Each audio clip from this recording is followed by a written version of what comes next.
Purpose Highway is a space for discussions that drive connections toward people's highest purpose to build a better self and a better world. Join me for Season 1, where I start to uncover stories of entrepreneurs and thinkers that are making an impact. I'm your host, Scott Mason, and enjoy today's episode. Hello, everybody. It's Scott Mason revving up for another race down the Purpose Highway. And sitting next to me in the front seat today is Scott Ferguson. Scott Ferguson is the host of the Time to Shine Today podcast. His mission is to not have anyone feel like they have no one. At Time to Shine Today, Scott shares knowledge nuggets to help individuals and teams level up both in business and personally. Scott's a veteran of the U.S. Navy with multiple deployments in Iraq, Afghanistan, Somalia, etc. in the early to mid-1990s. Scott's an active podcaster and a real estate junkie and investor. He loves to give, live intentionally. He loves the beach, fitness, yoga, and he loves volunteering. Scott, welcome to the show. It is so good to have you today. Scott Mason, what's up, brother? This is awesome. We are here in the room in the house. It's about to shake. Yes. Let's go Mach 3 down this Purpose Highway, baby. Exactly. Let's just get right into it. Scott, your motto is give, give, give until it hurts so good. I read in your blog, which, by the way, everyone else should take a look at because it's good, that the person who believes in giving, giving, giving wasn't always necessarily at the core of who you were. A little bit, yeah. Who was that Scott Ferguson? How did that become your motto? Well, let's get to the spreadsheet. I'm kidding, Scotty. I'm kidding. Right. The audience instantly went to sleep. No, man. I was born in the Philippines in 1972. My mother was Filipino. My father was an American GI. I believe he was of Italian descent. And basically, he died in Vietnam. At least that's what he was told. And at the time, mixed breed bastard males were being actually taken from the mothers. Because I'm 6'1", I'm about 260, I'm pretty well put together, and they did not want a lot of American mixed babies running around the Philippine Islands because they could physically take them over. That was their thought. So they're actually being shipped to Spain because Spain controls the Philippine Islands, even to this day, I believe. And no one really knows what happens to those babies, right? So basically, I was adopted. Adoption process started by an American Air Force gentleman. Him and his wife, they started the adoption process. And my mother happily gave me up to them.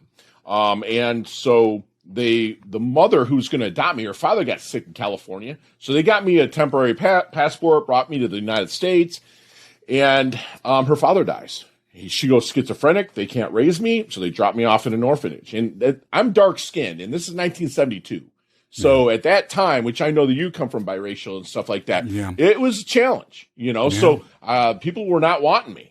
And so basically, I got who I call my mother and father. They're white, you know, and they adopted me.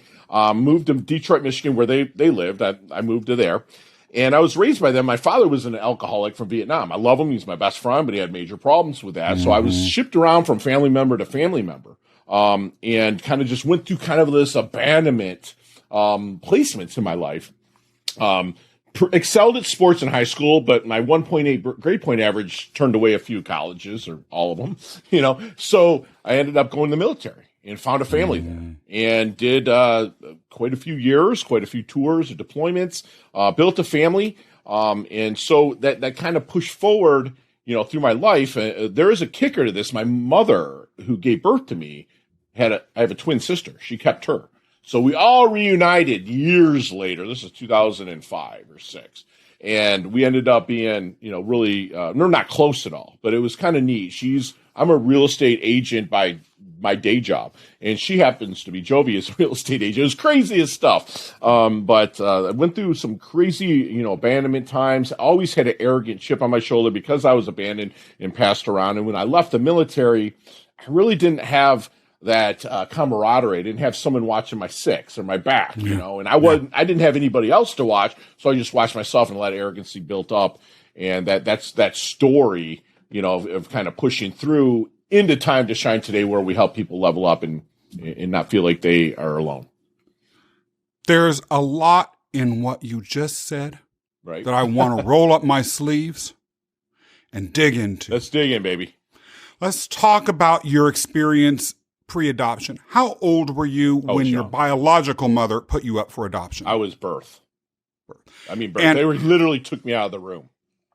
And did you have any memory at all of the family that was originally intended to adopt you? No, not really. Or did that just sort of stop before it even started? Correct. Then you ended up in an orphanage. How old were you when that happened? I was two. And usually you would think that 2-year-olds can just be adopted out, but because of the skin color, there's a lot of hesitancy. How long were you in that orphanage? From what I'm told, 3 months. And I looked at the paperwork. Paperwork looks like it's a lot longer, like 6 to 8 months. But it's like 2 months. Then you were adopted by a white family, although you were obviously and are obviously not white. Correct. At least not entirely. I get white. a lot of Samoan or Hawaiian. It's just when you mix American with a Filipino, I get the nice. I don't burn in the sun, but at the same time, I get a little bit darker than most. About what year was this? 70. When I was adopted, would have been 70. I was born in 72, so 75, 76 is when everything was finalized. And I had to become an American citizen too. That happened in 1980. Yeah. You were raised in California then, is that correct? No, I was raised in Michigan. Michigan, that's right. You just said that. Mm-hmm.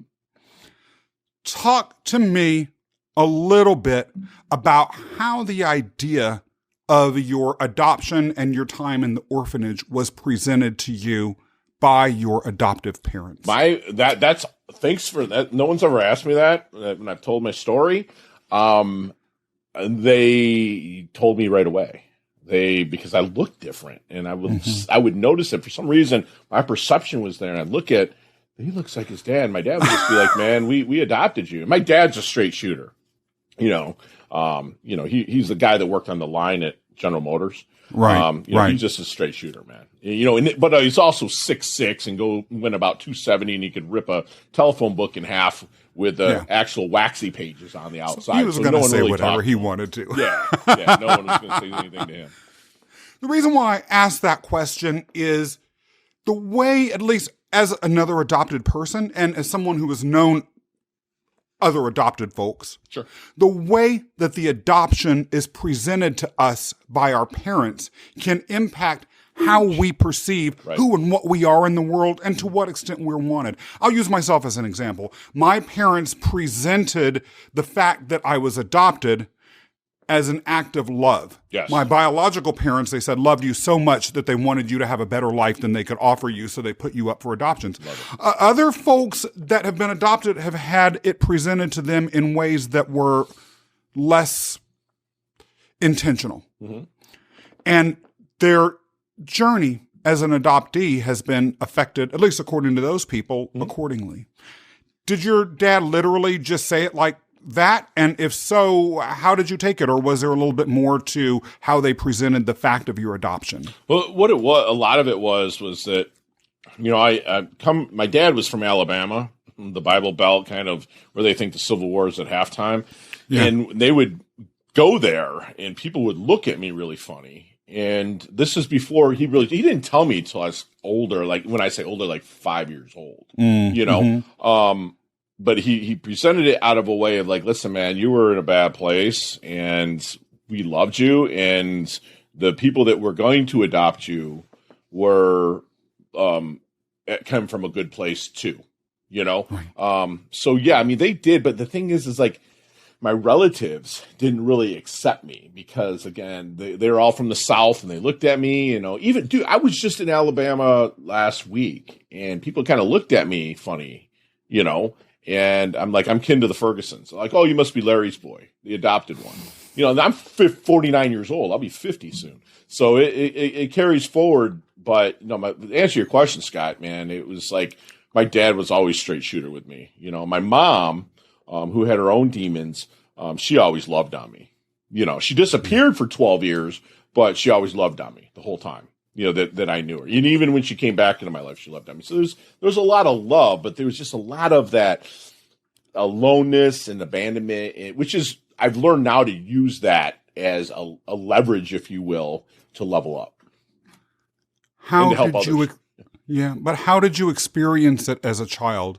Was it something that you understood that you were experiencing it? Was it something that you came to understand you were experiencing it? And how did you develop, what were your psychological coping skills? I had no idea because I don't think my mind was developed. That I was always a very active kid, like always wanted to be out playing sports, always just never wanted to be home. I always wanted to be around people because I just, sometimes I didn't feel like I belonged, again, when I was going from place to place. So I excelled at athletics. Right. So there was really no coping. I just stayed really busy. I guess my coping was I just stayed really busy. I just wasn't a good student. Wasn't I was a bad student. I wasn't disrespectful. I just like, no, I don't want to do the work and stuff. And I'm making up for it now because now all I do is read and study and just, try to level up in every way. Yeah. Talk to us a little bit about how the military transformed you, if at all. Oh, it was paramount in my life. Again, I didn't have the grades to get into college and stuff. So my dad's like, he played the hard line. Like, you're not going to stay here. You pay rent. This is like days after high school. And so when I went in the military, like, you have this thing where you're responsible for the person on your right at all times. Whether you're just learning to march in boot camp, you're responsible for them. If you're out on an operation, you're responsible for them. And you rely on the person on your left to protect you and take care of you. And then that's why it's always the person on the far left is the strongest. It's the alpha because he doesn't, he watches his own flank. So the military really instilled in me, obviously discipline. You hear that all the time, but more than that is responsibility. And it instilled in me that the responsibility that everything you have control over, you can take control over. Further on in my life, I have a very good friend of mine, Navy SEAL, is a company called Envision U, Rod Harrison. He's like, man, Fergie, that within the word responsibility is what responsibility is. Because I'll ask people, what's your definition of responsibility? And now I can just say it's the ability to respond. It's any situation. That's what the military really put in me is the ability to respond to any situation, which is carried over in life, whether I knew it or not. So that was probably the biggest thing. And also it goes without saying, obviously, the camaraderie and the friendships and the feeling of family during that time. You said earlier that nonetheless, for a large period of your life, you had a chip on your shoulder. Talk to us about that. Chip on my shoulder comes from not feeling like I had the support that I needed, that I'd always be more. Again, I love my dad, but I was going to always be more than a line worker, and I didn't really have that rah, go support from anybody in my family because they're all kind of, they're not simpletons, but they don't want to excel so much. And there's nothing wrong with that, but I wanted to experience and see. So I never had that support. So I was just like, well, F it, man. I'm just going to go do this on my own. I'm going to go crush it. I'm going to go do things, whether I'm stepping over you to get it or on you to get it. I did that. Now there's been turning points in my life, which we can get to if you'd like, that pulled me out of it. But dude, I was getting mine no matter what. And I wasn't doing it in the service of others. I was doing it for me. Make no mistake. We are going to talk about that. But let's go back a little bit further. Man. The lack of support, the feeling that you wanted something more from your life. that you didn't want a life that was fulfilling minimal expectations, but more. Sure. When did you first begin to get those stirrings inside? Would probably be while I was in the military and I was seeing my best friend from womb to tomb, Tim Nardini. I actually grew up with him. We played all sports together. We went in the military a couple months apart, and I was living with him. And he started a car detailing company. And guess what the name of the detailing company was? Time to Shine. Right? And I would see, this is 1995, 4 or 5. And I would see him excelling. And I would see like, man, it's possible I have all the tools now of discipline, responsibility. It's possible to do my own thing. And that's where I really saw it. It's in my best friend, Tim, and in what he did. But what do you think put in your head the idea that you wanted to excel on a bigger stage than you might have otherwise? Why didn't you say to yourself, for instance, I have the tools, the ability, the self-discipline to be able to excel back in Alabama in a corner office in a local insurance agency? Not that there's anyone who's wrong with anyone who's excelling in that way. I mean, that's important work, but that's not the mentality that you developed. Right. It was bred out of arrogance, 100%. I just wanted to show everybody that I don't need you, especially my family. And I would go to family reunions in a brand new SL5, or whatever. And it was bred out of the chip on my shoulder to show you. I'll show you. You guys are wrong. I'm right. I can make it in life. I got this. You don't have this. So, and I was, I named one of my companies Vulture Capital. I would prey on other people's misfortunes. You're losing your house. Oh, we'll help you. But really, I slid underneath and bought it at a song. So I did a lot of that. And to answer your question, Scott, I can't pinpoint it to one thing, but it was all bred out of arrogance. It was just like, I'll show you. And that was it. Interestingly enough, my own father's family was from Alabama. My adoptive father's family. They were, none of them are alive anymore, were African American. Anyone who is seeing the visual version of this podcast will tell you that it was probably very bizarre to have in family reunions of an African American family in Alabama, someone like me walking around without without any explanation. They knew that I was adopted, but my father's father, my adoptive grandfather, made it pretty clear that I was the adopted. Yes. My grandma used to make me wheelchair her around. Now, my grandma was born in 1899. Okay. So she had my dad almost 50 years old. Yeah. Anyways, like she used to make me wheelchair her around and introduce me as her adoptive Filipino grandson. Dude, there was no feeling like I belonged ever in my family. And some mean cousins reminded me of that, you know? So that's where arrogance and like my work ethic started. Was like, F you, man, I'm doing this, It's interesting. I grew up in Kansas. That's where my family actually lived after my father was in the military. I had cousins issues too. They would, for instance, invite everyone in my family out to lunch after church, except me. Right. And later my mother did ask my adoptive aunt, why did you exclude Scott and Scott alone from family activities? Oh, he's too white, she said.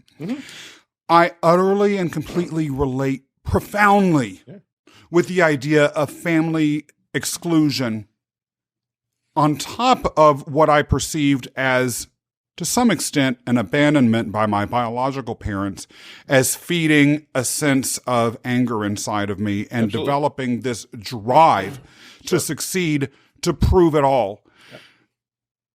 It overwhelmed me. Eventually. Sure. Not overwhelming in terms of feeling overwhelmed, but it became who I was. Absolutely. Right. Is that something you can relate to? I'm sort of gathering the answer that's is what yes. I've been saying is that, like, yeah, that's what it was. It's like I felt like an outsider. I felt abandoned. I felt left out, which obviously it's pulled forward to what I do at Time to Shine today, where you don't want anyone to feel like they have no one. But, it would fire and stoke me so much. But out of that bred an arrogance because I wasn't doing it for anybody else except for myself. And that's where, once I started doing things for other people, the whole ship turned. So I can definitely relate to what you're saying. Something had to shift in your life to make you move from purely self-motivation to having a motto, getting back to the original question, of give, give, give until it hurts so good. Sure. Yep. What was it? Where were you at psychologically when that occurred? I was riding high. All my investors and mentors were like, Fergie, watch your money. The market's going to get a little crazy. I was like, yeah, okay. There's no way the real estate market's going down. Whatever. And I was at the gym October 16th of 2009. And remember looking up at the screen and going, Bear Stearns, gone. And I'm like, what? And then I called the underwriter and said, how many deals we got underwritten by Bear? She's like 19. They're all dead. The every deal's dead. I was like, oh. So I was like, okay. And then, I get a call a month and a half later. Well, I'm treading water, and my dad's like, Tommy killed himself. My little brother killed himself.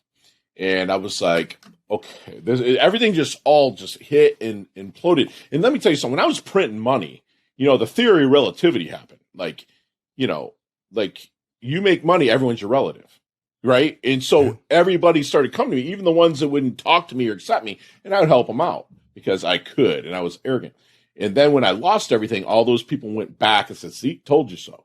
It's like one of those, and literally, man, I didn't have a place to live. I was homeless. And I'm not saying that, like, I owned real estate, but they were either rented out or not habitable.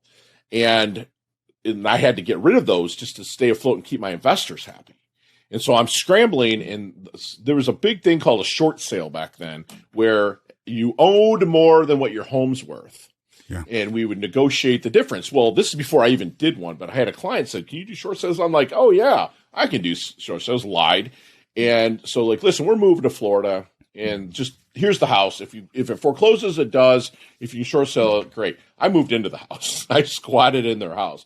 And I remember going to, like, these opportunity meetings, just grasping at straws, because real estate was sunk in Michigan.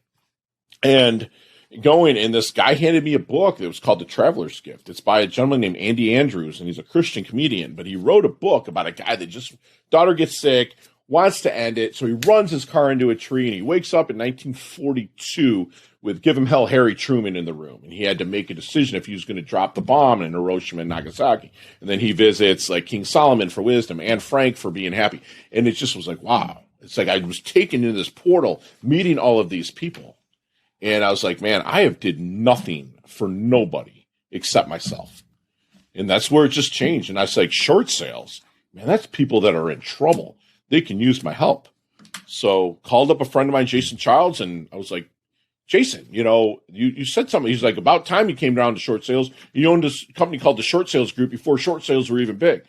And so to cut the story down, between 2010 and 2014, I closed 400 plus short sales for people. Now, you have to realize I was getting paid on the new house they were buying and the house they were selling.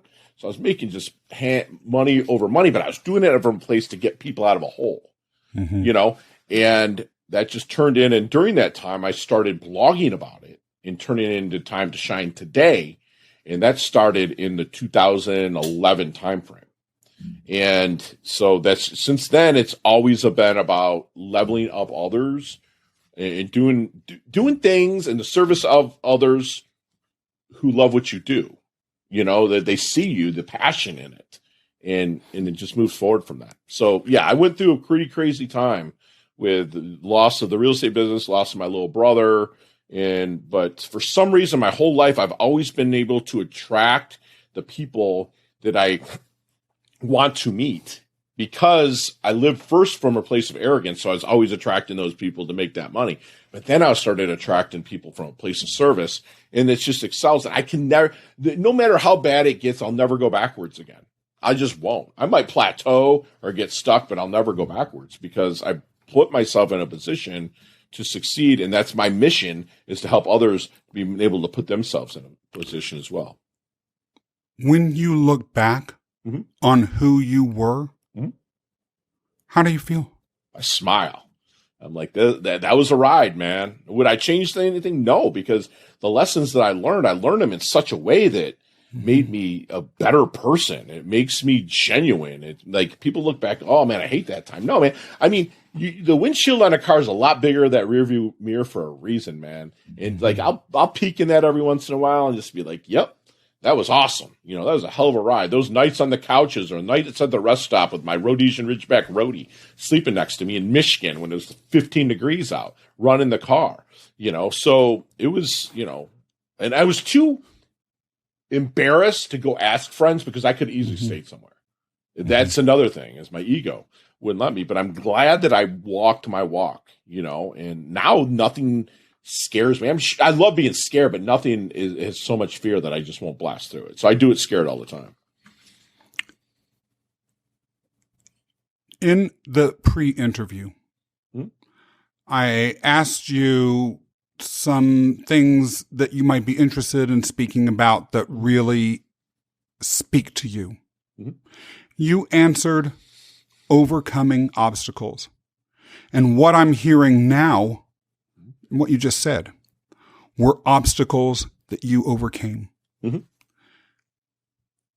Reading that book opened your eyes, it sounds like. Oh, what absolutely enabled you to begin to take the steps to overcome those obstacles? To become I've always been a survivor, man.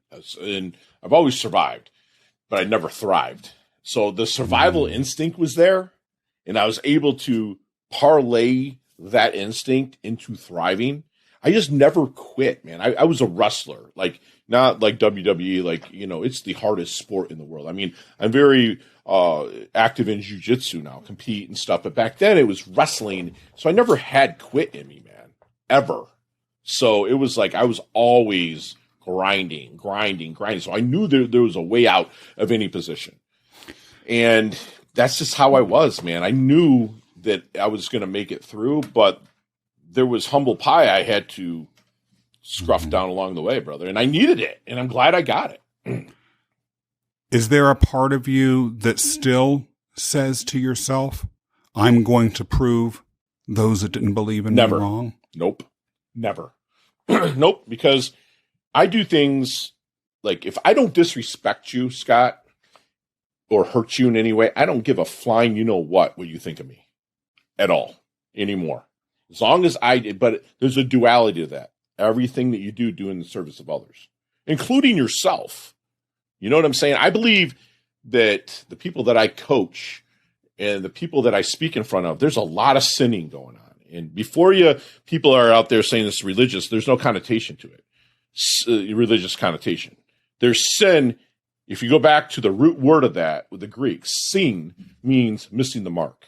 And I think that every day you need to write down what you missed the mark about and strive to be better on that. So I miss the mark every day on stuff, brother. I sin every day for myself. And they're my sins. I'm not saying I want to grow up, be Zuckerberg and everybody else and try to grow and be a unicorn, man. I am who I am. If I have not hurt you, disrespect you in any way, I don't care what you think about me, but I'm going to do everything in the service of others. And I'm going to cut my sinning down so I'm hitting the mark more often than not.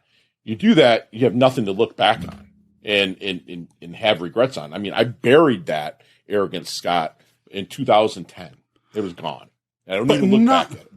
But not caring about what others think, which is basically how I would imagine you're able to say, I don't really have this need to prove myself to these relatives or these people that grew up with me who may not have believed in me.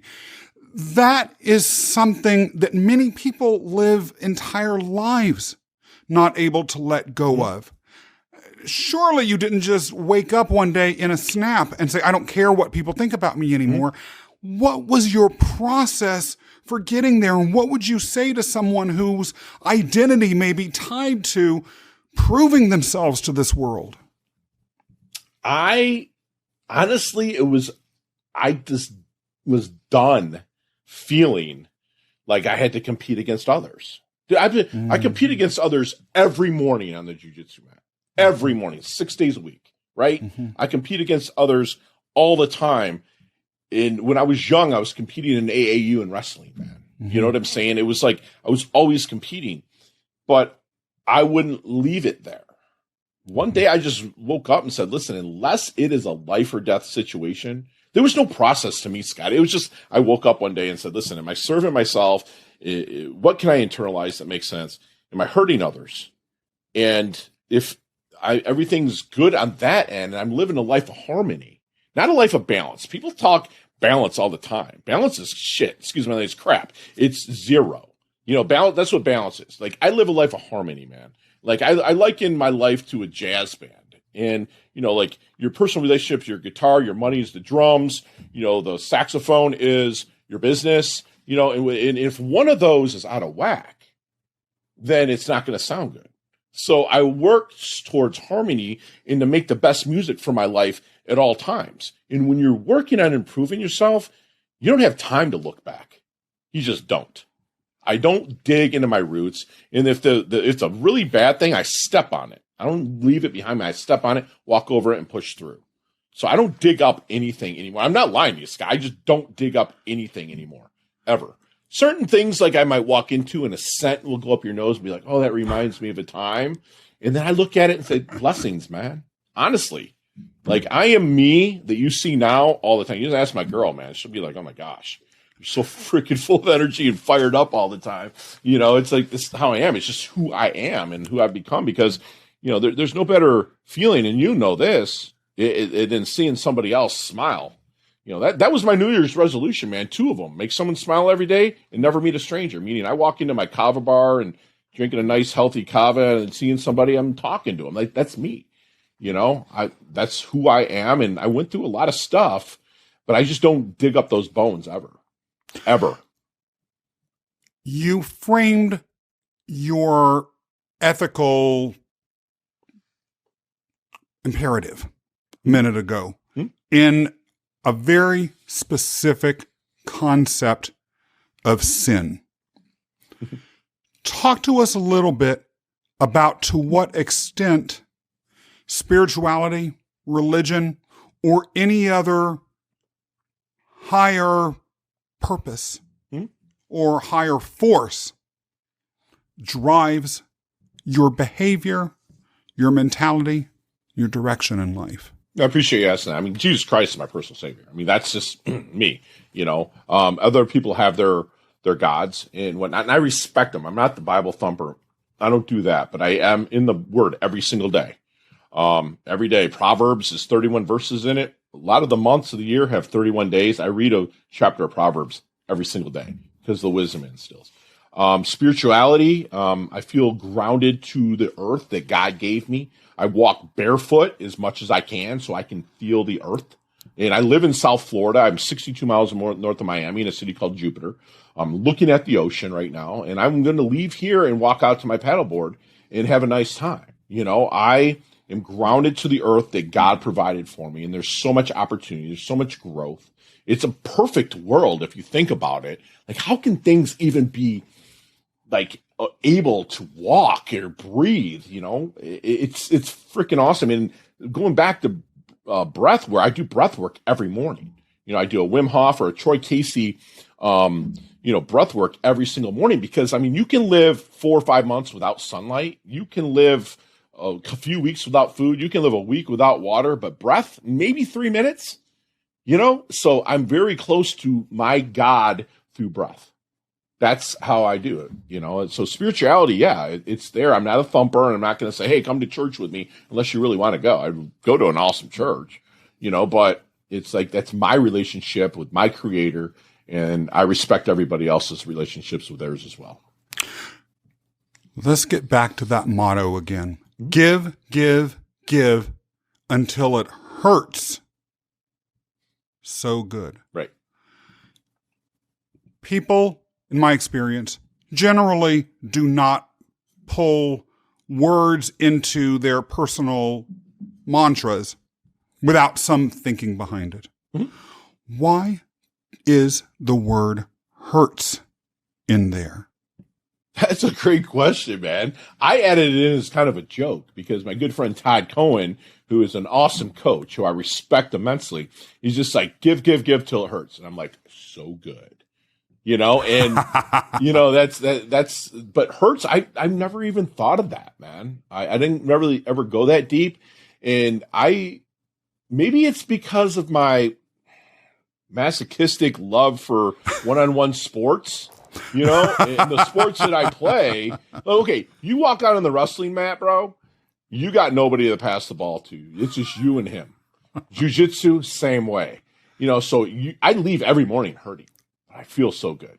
So I believe that anything that you go through, I mean, if you have kids, the wife will tell you, my girl Susan's had 4 kids and it hurts. But at the end, look what you got, and it's the same thing. You put yourself through a little bit of self-inflicted torture every day.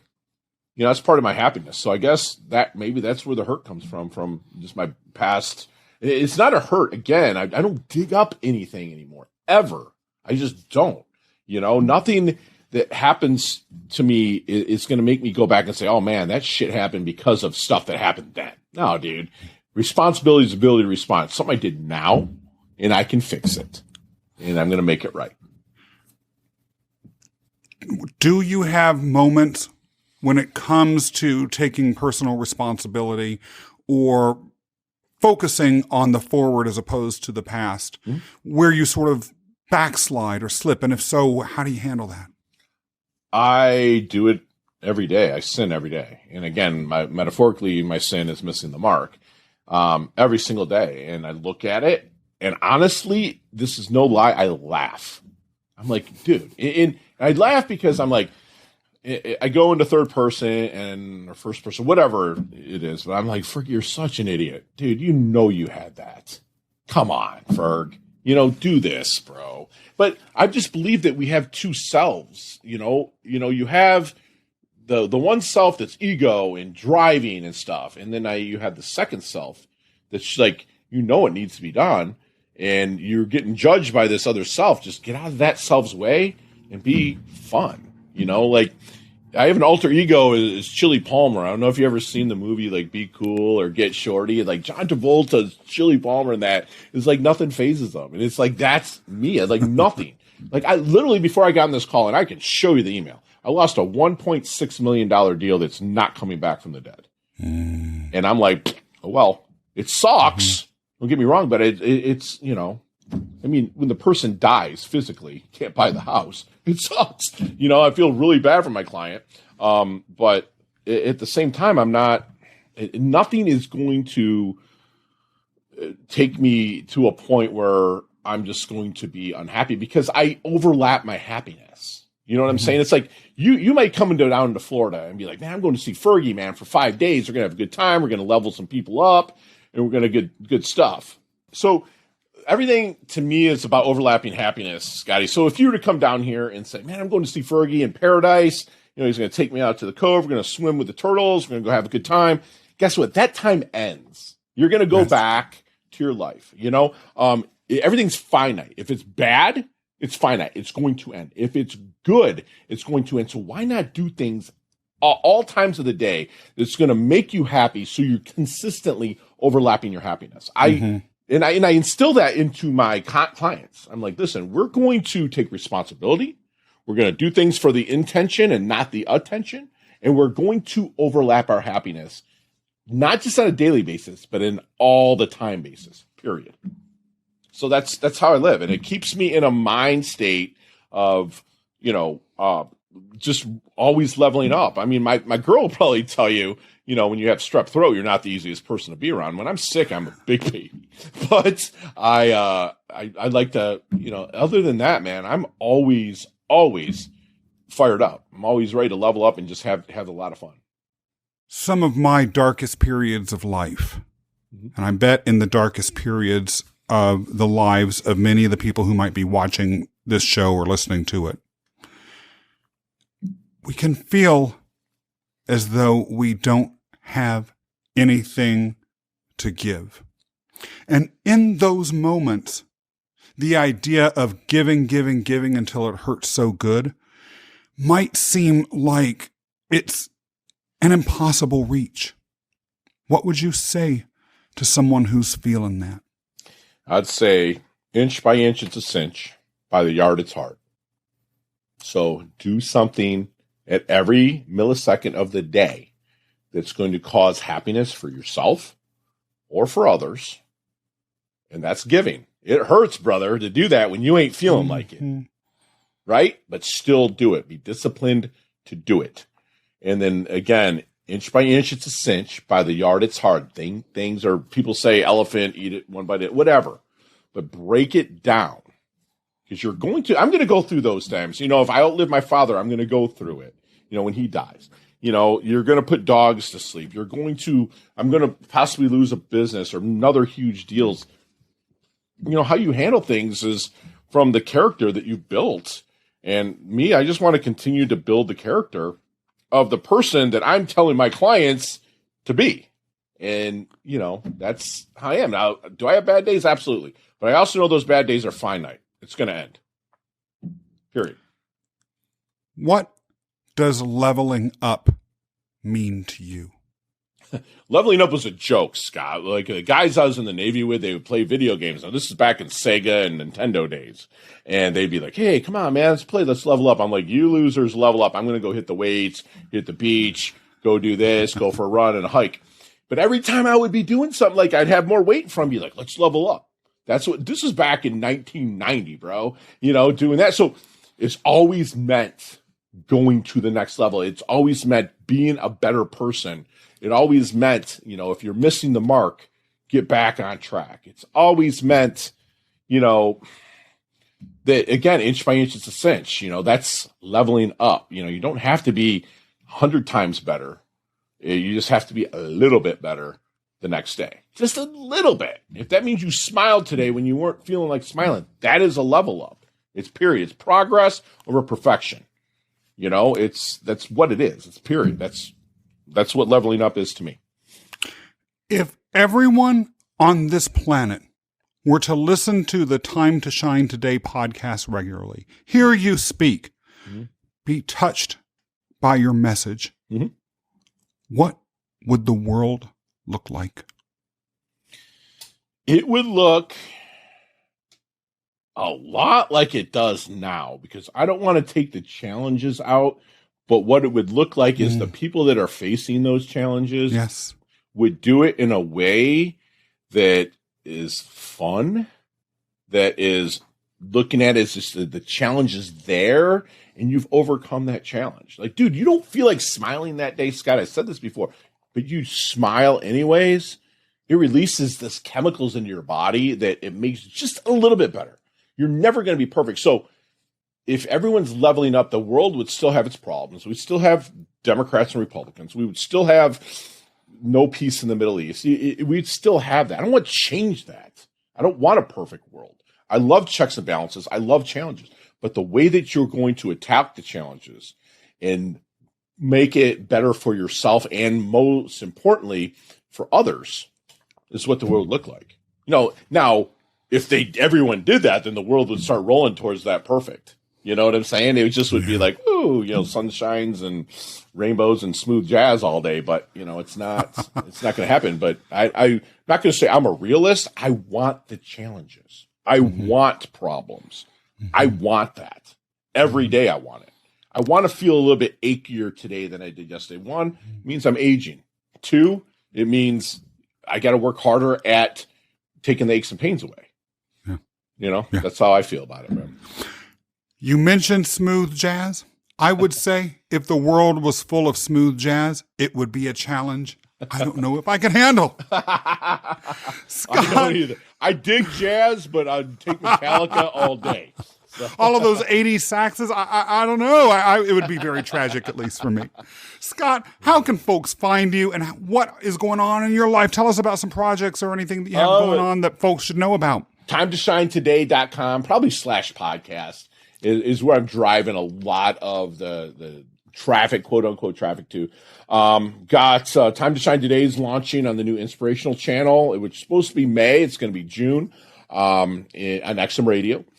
So we're stoked to have that. My Time to Shine Today, traveling around speaking, but you can catch me at the website or any of Time to Shine Today handles, Instagram, LinkedIn, Pinterest, Facebook, all that stuff. So I'd be happy to answer. And if you know what, you're running into any kind of anybody out there in any kind of crazy situations, we'd love to be able to put you in touch with a person like Scott that can help you level up through it. And that's what we did. I mean, like, our podcast alone did 114,000 in coaching commission referrals in 2020, and we've doubled that so far in 2021. So it just shows that the show is giving till it hurts so good, with awesome content, smiling faces like the host of this awesome Purpose Highway show. And that's where we can find me, man. And we welcome anybody. You know what, Scotty? We got a call 2 weeks ago from a gentleman. It's like, I listen to every single one of your shows. And he called. And my assistant put him through. She's like, I think you need to talk to this guy. And I'm like, hey, he said I can share his name. His name's Jared. And he's like, hey, you had Ron on a podcast. I'm like, yeah, do you want a warm intro? My assistant can do it. He's like, I want to talk to you. So I talked to him for 5 minutes.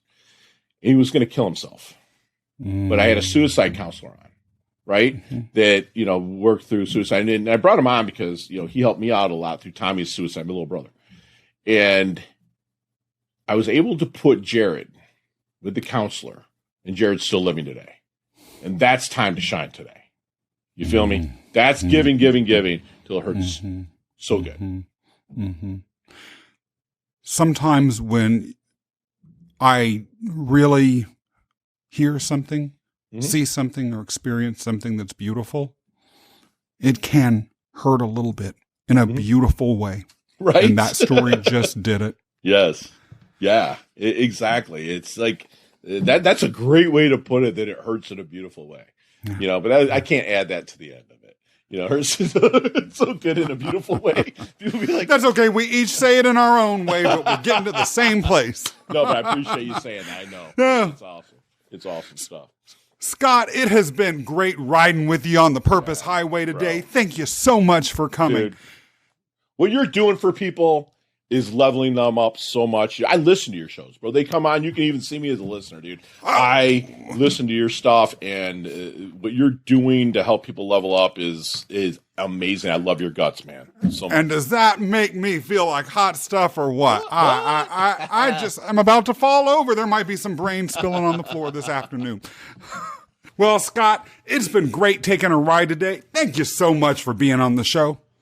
And everybody tuning in, if you liked today's episode, be sure to subscribe and leave a review or a comment if it's on YouTube. And be sure to tune in next time for another ride down the Purpose Highway. Thank you for listening to today's episode. Join our community today at purposehighway.com and subscribe to get notified when new episodes go live. Scott Mason, checking out.